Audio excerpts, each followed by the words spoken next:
Would you settle an argument? I think that Minions would taste like lamb. My friend says crocodile, but my wife says flan or flan.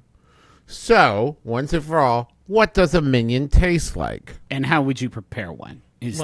I would eat them alive. I could really enjoy it. Yeah, you got to.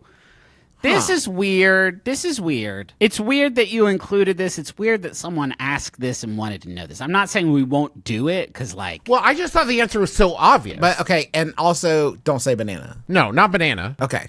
Twinkie.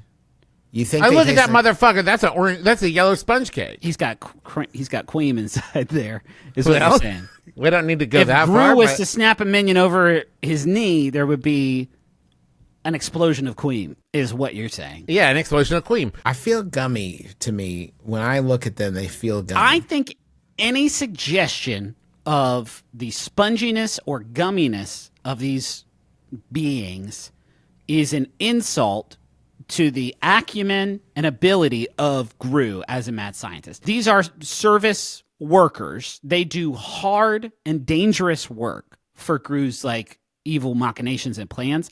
I think that they are a perfectly tubular, capsule-shaped, 250-pound solid loaf of fuck muscle. I think these fucking guys, I think if you ran up to a Minion or like banana and you tried to push him over, you would actually fall down backwards. Now, okay, Griffin, I understand your point, and it's very well made, especially the fuck muscle part. Yeah. But Marshmallow Peep is really ringing true in my head, because you could put that through so much squishing and squashing and stretching and stretching and still have a working Minion at the end of it. Yeah, that would also be true, though, if he was 250-pound capsule-shaped fuck muscle. So you think that Gru is constantly debating with himself, I want to work them extremely hard at crime, but if they do it too much, they'll be too sinewy to consume in a pleasurable way. It must be hard for him to decide when it's time to eat one.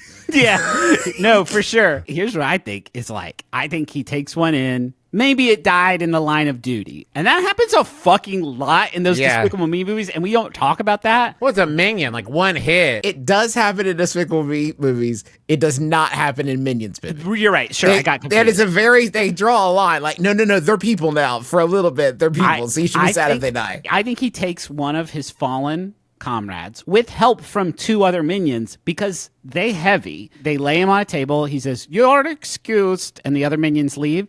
And then he just cuts in there, and I think it's just basically a beef Wellington in there. Oh, you think? Ooh, I think layered. If you cut out a round of Minion, there's a pastry crust, a duxelle. I think that it's popping, actually. I wouldn't be surprised if in the beginning, and don't let the Minions movies rewrite the truth, he just had one big, long Minion. Yeah. And as it took hits, it just kept splitting into smaller and smaller pieces, and they grew eyes and just kept going. I can't get past the idea of an edible shell. I don't think they would have an edible shell. I think it would be you crack it open. Let's say a peel. I'm thinking more rind? A rind. Yeah, a rind that you have to get to the meat. The meat inside. Yeah. That's cool. I hated this question, but then I liked it when we started talking about it. So that's cool. Yeah, I liked experiencing it. I knew we'd get there. For sure. Yeah, that kicks ass.